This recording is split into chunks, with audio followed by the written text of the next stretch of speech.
Hi friends, I'm making this video to introduce the sequence of teaching Jolly phonics. So first we need to teach the letter sound. So there are total 42 sounds. So we have to teach the letter sound, then we have to teach the letter formation and letter name.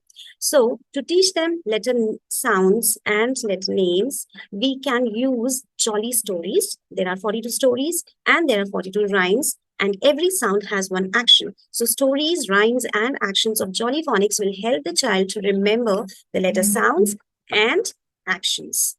For letter formation, we can use many multisensory techniques. Just pencil every time may be boring to the child, so you can try using sand tray, salt tray, clay. They can form it with their finger in the air. So there can be many ways through which they develop their fine motor skills also, and it will be interesting and engaging for the children to learn the letter formation. Now, learning letter formation, learning the letter sound, and learning the letter name itself will not help the child to read. And for that, we need to introduce blending and segmenting. When we say that letter name is S, so S says, so the child knows how to write S, and the child also knows the sound. But if you have another sound, for example, letter name A, so A says A. The child can write A also. The child knows that A says A and S says S. But if he has to read, then he has to blend the two sounds, which makes S, A, Sa. And this is how he will learn reading Sa, T, Sat. Okay. So blending means bringing the sounds together and reading it with speed. So you have to read out the sound at, but with fluency. So it goes faster. And rather than saying at, we say at, sat, sat. So blending means reading the sounds as they are close to each other. Okay. So blending is the most important strategy to come to reading at an early stage. So here in the example, you can see sat and cat. Now, what is segmenting? It is the reverse. Means the child is writing and the child is writing the letter name for the letter sound. When I say k, the child will write C. When I say A, the child will write A. And when I say T, the child will write T. So when the child blends and put the sounds together closer, and that is reading.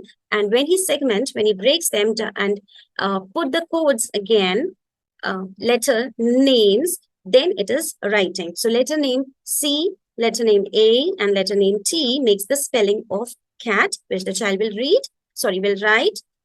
And this is segmenting. But when he reads, he gives out the sound k, a, t.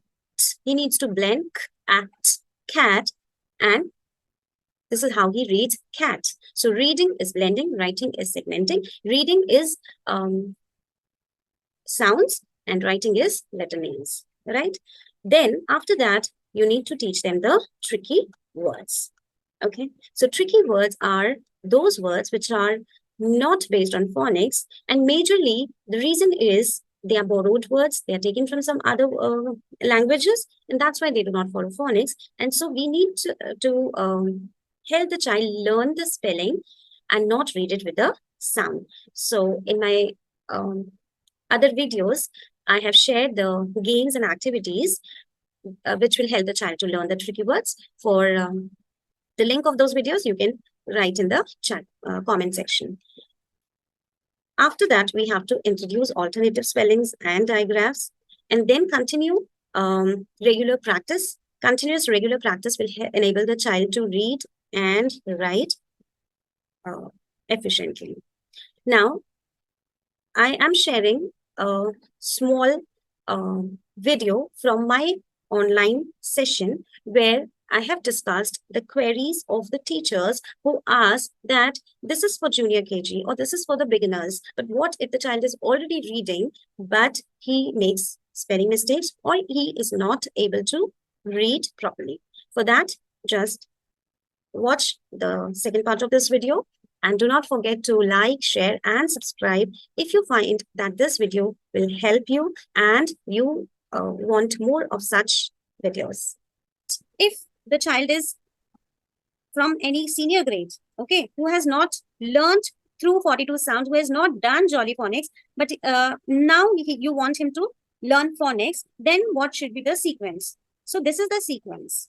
Okay, so if you get a student who is in higher grades and you have to start with phonics, then you can check with number one, check for these red marked consonant sounds.